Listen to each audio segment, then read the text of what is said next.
Hey there, I'm Valerie Ling, and I'm a clinical psychologist, and I will be your host for Season two's episodes titled The Ministry Kids Wellbeing Down Under episodes. We asked 100 ministry kids how they are doing. These are Australian kids who are either serving with their family locally or serving abroad on the field. If you haven't already done so, I recommend catching up on episode 1, where I share the main findings from our survey. Every episode, I'll talk to someone whom I hope will be able to help us understand and unpack what the kids told us. I hope you enjoy it. Let's do it. I'm so pleased to be joined with a new friend, really, Tanya Crossman, as we talk about, mainly I wanted to tap Tanya's expertise with regards to third culture kids and kids on the field. So welcome to you, Tanya.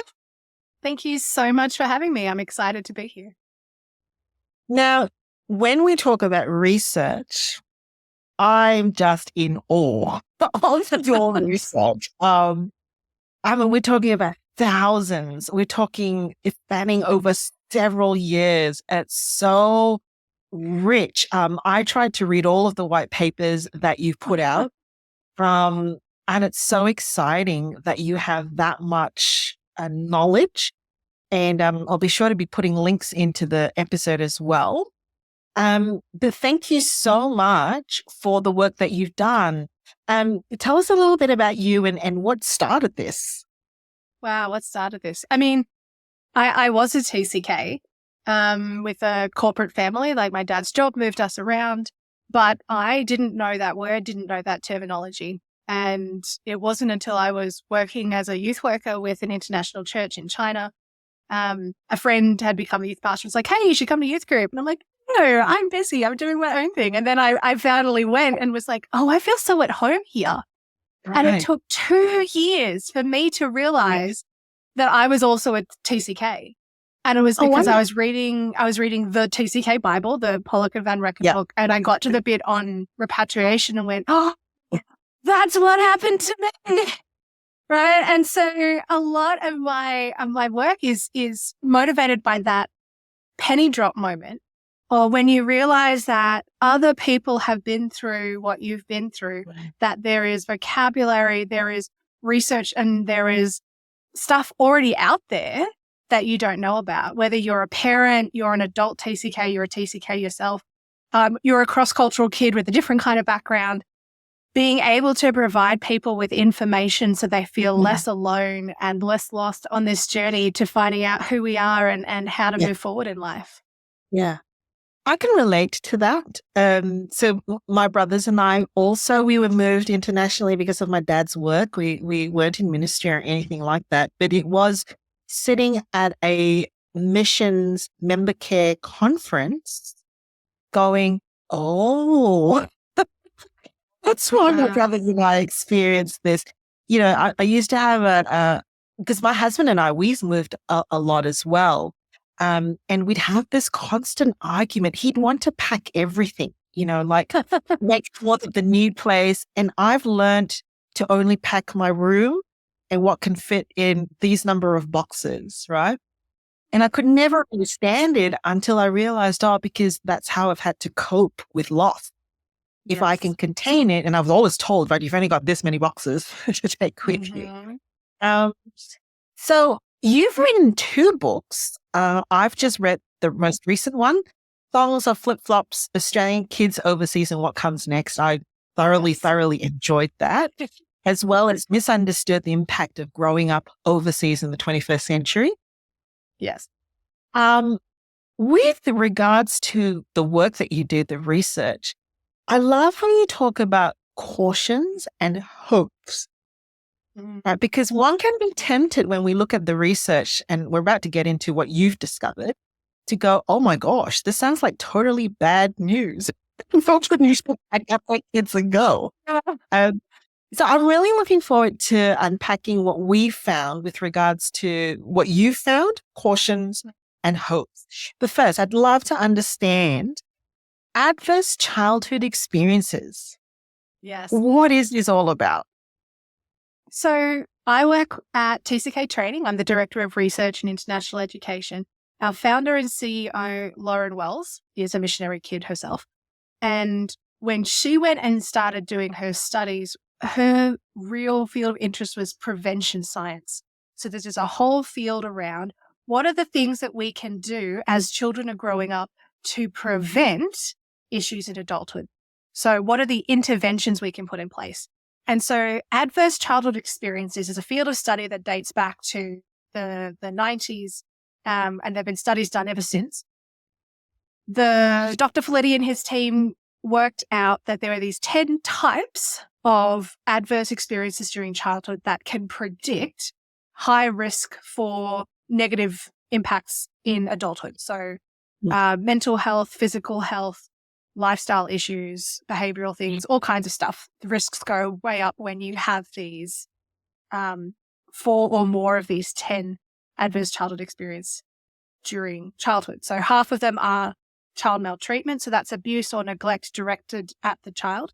And the other half are what's called household dysfunction. So these are things happening in the home in which the child lives that provides a less stable environment. So the parents living with the child, the adults living in the home with the child are having issues with things like substance abuse, violence, incarceration, things like that that are contributing to that child's living environment. And so when we look at what you've found, and we're talking about thousands, you've really done some robust research spanning over how many years now, Tanya? So our first study was done in 2021. We had 1,904 adult TCKs participate in that study. We just finished our second study. We had 1,643 adult TCKs participate in this study. I just finished calculating the A scores for that. So the data will be coming out in the next few months on this one. But from my first look at this data, like literally in the last couple of days, the numbers are looking pretty similar in this batch to the last batch, which is fantastic. That's what we want to see. We want to see that it's consistent data across these two very different studies. And this one, we were asking about nationality. So we have 92 nationalities represented in this latest batch of data. So in a nutshell, with regards to adverse childhood experiences, how do the kids in mission stack up with this? Where are they? So worldwide, we were looking at studies that use the exact same questions with the exact same question framing. The largest study ever done was in the US with 17,000 participants. And from that study, 12.5% of the people had a high-risk A score. In studies that we looked at across the world, so we had England, Wales, Ethiopia, Philippines, Nigeria, Australia, the percentage was around 8 to 13, depending on the country. So it was always around that general, about 10%, depending on the country, had a high-risk A score. In our study, and it's now in both studies, the first one, we had an average of 21% of TCKs had a high-risk A score, 17% of the missionary kids, about 24%, 25% of the non-missionary kids. And it's looking about the same with this one, about 17% of missionary kids, about 26% of non-missionary kids having a high-risk A score. So 4 or more out of those 10 adverse childhood experiences being present in their life before the age of 18. Terrific. You've also got some data around what the actual outcomes, therefore, are on their mental health. What do we know about that when, the kids may have been exposed to these childhood experiences, but then what happens as we travel along and they get older and they're adults? Well, that's what we're doing right now is we've got some really robust data on mental and physical health conditions that are mirroring data that's been collected in non-TCK populations, so geographically stable populations. So over the next few months, we're going to be able to analyze that and get some much clearer picture.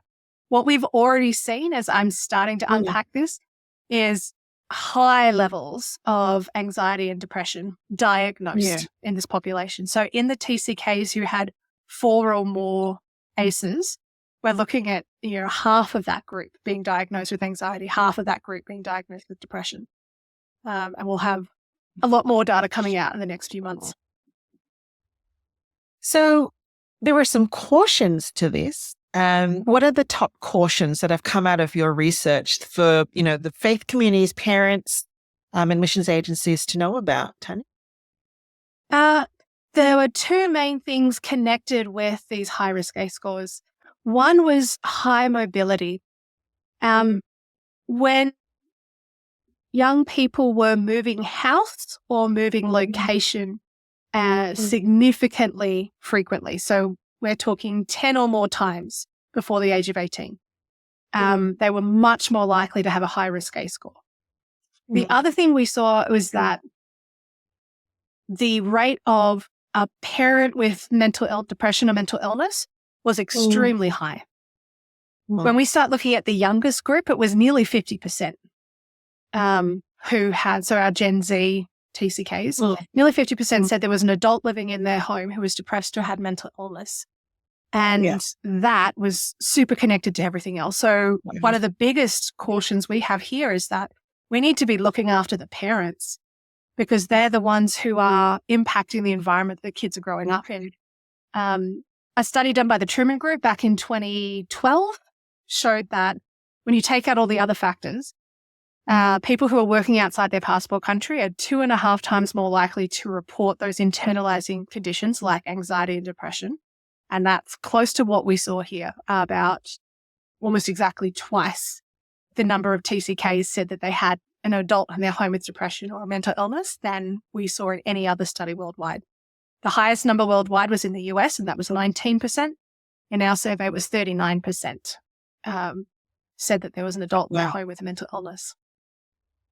Well, this is probably one of the motivators that our team wanted to poll the kids right now. It came off the back of me asking, just their parents, mainly the ministry worker, how they were doing, and discovering that, up to a third were probably burnt out, probably symptomatic with some kind of levels of depression, anxiety, and stress. Quite a few of them had seriously considered leaving ministry because of impact on family.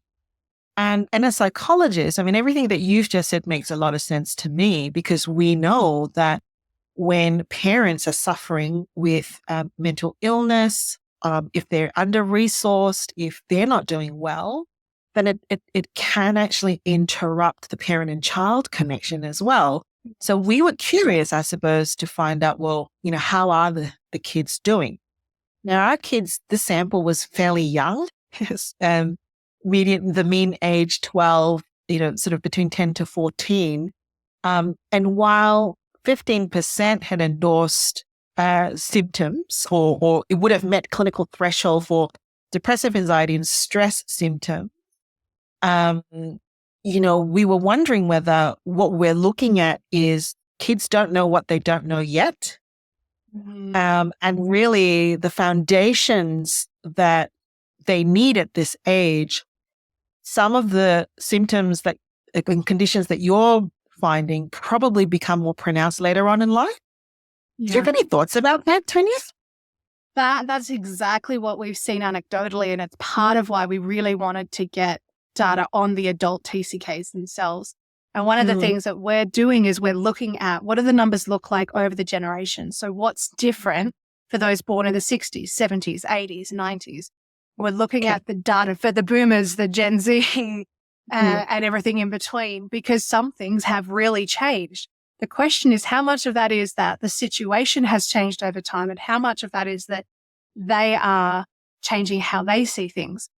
One of the most interesting comments I saw on the most recent study was someone who was older, and they said that their perspective on their childhood has changed as they've grown older, and especially as they become a parent, because as a kid, they thought they had everything they needed. But as they've gotten older, they're starting to re-examine what happened in their childhood and realize, actually, there's a lot I missed out on, and there's emotional work I'm having to do as I'm older, in my 30s, in my 40s, to repair things that were missing then. But they didn't know that until they were much older. And so it's interesting, I think, to look at some of these results by age. And what I'd love to do is to be redoing some of this in 10 years and 20 years and go, well, so we're starting to see how is a generation aging over time in the way that they view their childhood experiences.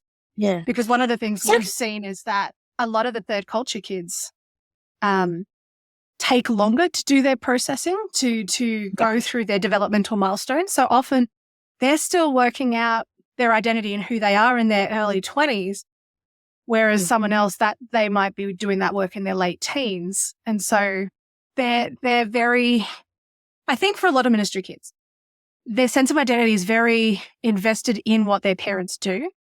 Yeah. For the cross-cultural kids overseas, particularly because if something goes wrong with mum and dad's work, we have to leave the country that is home to us. Yes. We lose the visa and everything associated with us. So there is a lot of sense of everything has to be okay. And it takes years to get distance from that. And so, as we move forward in time, like you said, doing this over time is going to be interesting to see if this changes as people get older and have time to process.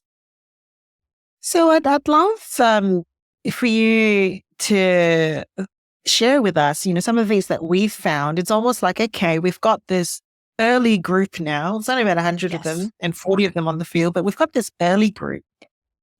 Cautions and hopes. From what you've seen, particularly with, issues of mobility and grief, connection with friends, family, parents, what you're seeing now, what are some of the things that you can already see in our data that you're thinking, maybe in a few years' time, this may become a little bit more pronounced? The fact that you had about 2/3 saying they had enough time with their family, about 2/3 saying they felt enough connection, that's great. But that still means there's 1/3 who aren't getting those needs met, right? And that stacks up with some of the stuff that we've seen where in our surveys of the third culture kids, we're looking at nearly half who were not having their emotional needs met. So 44% met the threshold for emotional neglect and emotional abuse. Even though those words weren't used, that we're using screening questions, but the words abuse and neglect aren't used.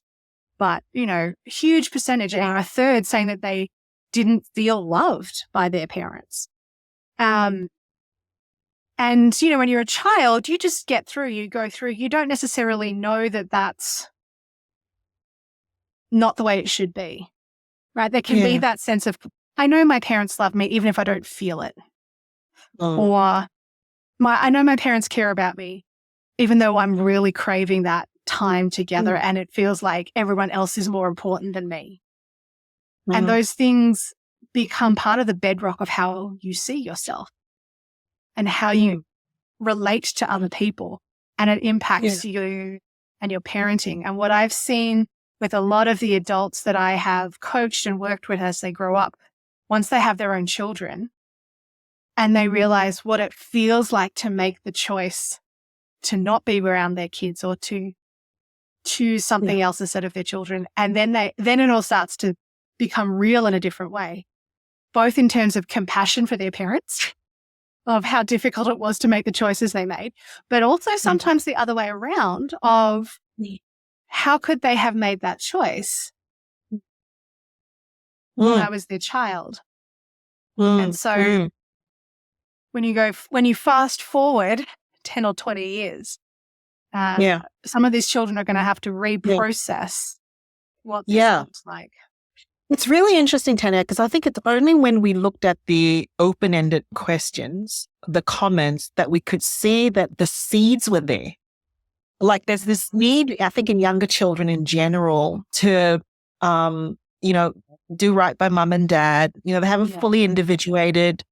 Do right by mum and dad, be part of the team, sort of don't cause any trouble for mum and dad. But then their emotional seeds of ambivalence in the comments, things like it's hard not to have a say or control about where I'm going to go next. We saw comments about, I anticipate moving all the time, so I don't know when it's going to happen. I don't really know if I can really be friends with the people here because it was so hard to leave the other friends. So I don't know if I can invest, right? There was a sense of, in the comments, anxiety as well, what just helped in about whether things were going to be pulled out from under them. So, when we looked at the comments, I'd have to say the richness of us understanding what the kids were experiencing really came from them, from what they were saying. Yeah. Yeah. And I mean, I was just talking to someone a couple of days ago about this process of research. And like, it always has to start with the stories, right? So we talked about the books. My first book, Misunderstood, I did nearly 300 interviews for that book. Just sitting and listening to people's stories. And we're talking, age 13, 14 through to age 60. On top of and I had a study with a survey with like 750 people. But the stories are what give you the space. I mean, thongs and flip-flops again. Over 200 people in the survey, about 100 that we interviewed, about 80 who have their stories in the book. Because you can have, say 50% of people felt this way or 80% felt this way, but without the stories, you don't get the depth and the power of how this actually hits home when the rubber meets the road. What does this actually look like in a person's life?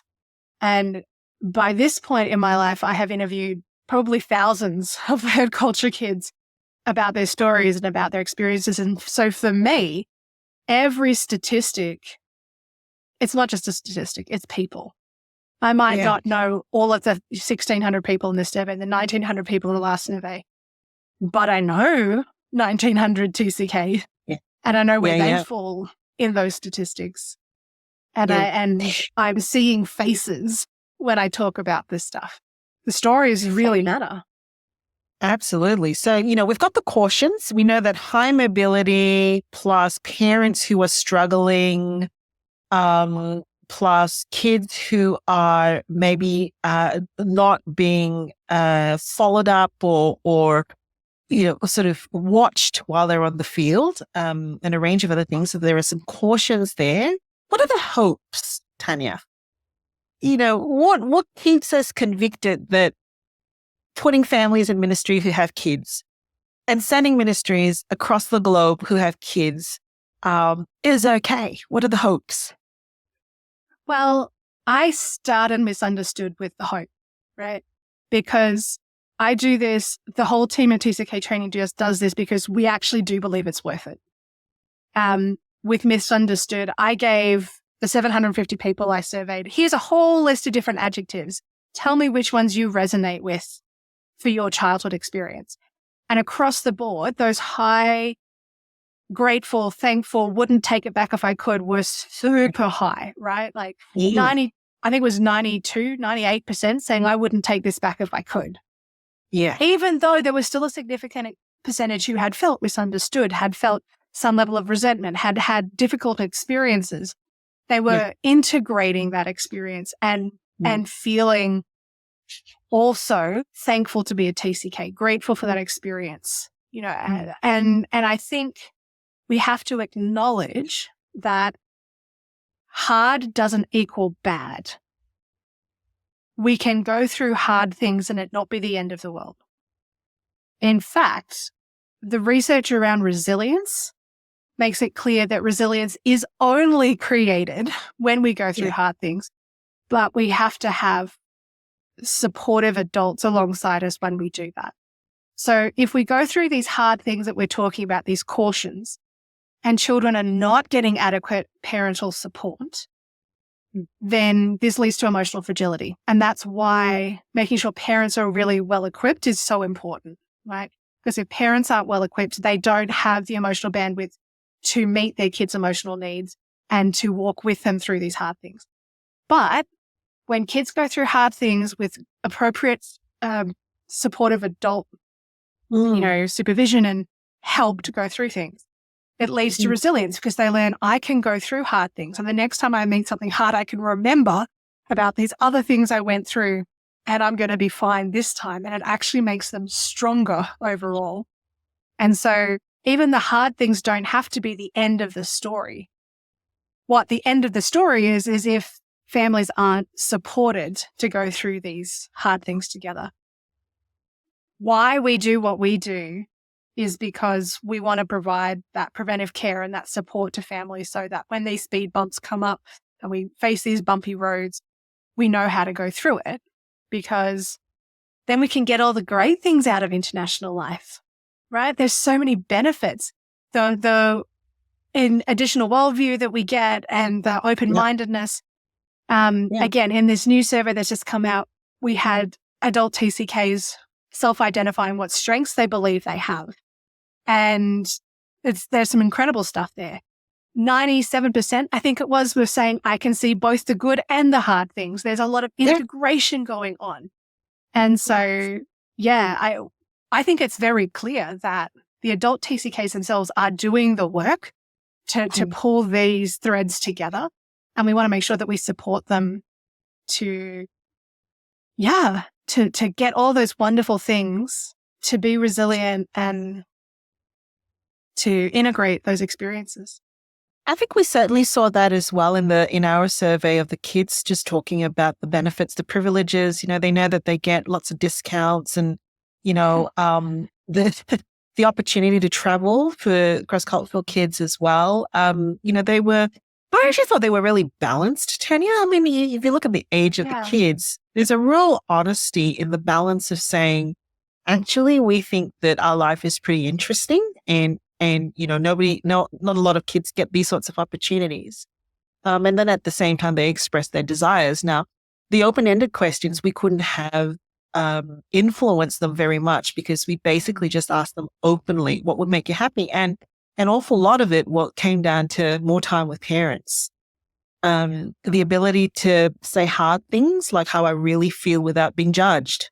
Now, I have to say that I'm a parent of ministry kids who we dragged across the world and across Australia as Sydney. And it's hard for me to, do a piece of survey that then causes parents to feel like we're blaming them, because I can tell you that from this survey, my own adult children are reassessing their childhood, like in speed. One of them actually said, I've been reflecting on your parenting. I think it's scary at all. If we're hearing the kids talk, right, they're now re-scripting and going, oh yeah, that's how I felt. Oh, that happened to me as well. Oh yeah, I don't know that was a great parenting moment for you guys. And I'd hate for parents to feel like we're saying, you guys are failing the kids, or you're really stuffing things up. I mean, what's the perspective? Because we've got now these kids with parents who are doing the parenting now in real time, right? We've got the opportunity, I guess, to go, we're on your side, don't give up. What's the perspective for this parent? I mean, I had been working with TCKs for about 10 years when Misunderstood came out, but actually the motivation for the book was the parents. It was the parents I'd started coming alongside and walking with and realizing how many parents feel stressed and anxious and guilty or even shame over not knowing what's happening with their parenting journey. Because when you set out and you do this, especially ministry families and cross-cultural families and missionary families, often you don't have a model of what comes next. Yeah. And even if you have a history of ministry or missionaries in your family, they weren't parenting through this whole internet age. It's just, you don't have a picture of what to do and how it's going to work out. And there's a lot of stress around that for parents.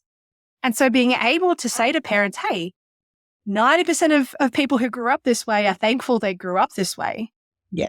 Just to give that blanket of it's going to be okay, I think is really important. And also just say, here are some tools. You're not in this alone. Other people have done the work to give you some ideas of how to do this. And one of the biggest tools we come alongside with is the positive childhood experiences, right? So we talked about research on adverse childhood experiences. There are also the positive childhood experiences. The research that goes, okay, so what about people who have these hard things happen, but thrive, right? We know their risk is higher, but what does it look like to have a hard childhood and still thrive? And Dr. Christina Bethel's team looked at that specific subset of people and came up with this list of 8 different positive childhood experiences and said, when these are in place, kids still thrive. And the majority of those positive childhood experiences require a community. And so being able to say to parents, you cannot do this on your own. You're not supposed to do this on your own. You need your community. And this is why we all need each other. I'll be sure to be putting the links because I know your organization does a lot of training and there's a lot of information. But what are some of these positive childhood experiences? So the first 3 happen at home, and this is about the parent-child bond. Kids need to feel emotionally safe, that they're seen, they're heard, they can talk about hard feelings. They need to feel physically safe. So they need to feel safe in their home. This can be a bit tricky when you're moving locations, especially countries, because the child's perception of safety and the parent's perception of safety can be very different. Very So different. you grow up in a country where there's walls and guards and bars across windows. The parent feels unsafe in that environment, but the child feels safe in that environment. And so then you move to Australia where there's no fences and no guards and no chains, and the parents are like, phew, I can finally feel safe. And the kid is feeling unsafe. The kids don't. Right? It's so common. We hear this in the conversations about what safety is becomes really important. Yeah. So it's not about parents doing something wrong. It's about the fact that they're just growing up differently. And the third one at home is feeling that their family has their back, right? That their family is a unit that's going to look out for each other and going to protect each other and going to be on each other's side. And so that's 3. The other 5 are all about community. So having supportive friends, feeling a sense of belonging in high school, belonging to a supportive multi-generational community that they feel part of as themselves, not just somebody's kid. Having 2 non-parent adults who take a genuine interest in them. So that could be an auntie, that could be a teacher, that could be someone at church. And finally, enjoying participating in community traditions.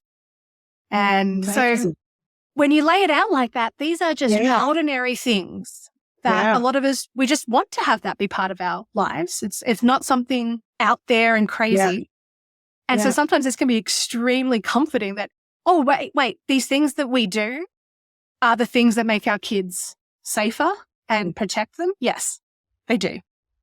You certainly need resourced parents who feel like they've got the energy and the confidence to do that.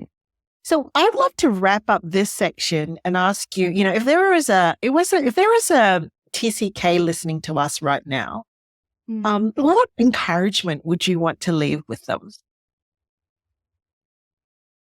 You aren't alone. Whatever you have gone through, the good things and the hard things, other people have tread this road ahead of you. And there are so many resources out there where you can read other people's stories and you can see what this journey can look like and process through that for yourself. You can unstack all of those experiences and chart your own way forward. Thanks for listening to the podcast. If you liked what you heard and you think others should hear it too, don't forget to like, share, and subscribe. Catch you later.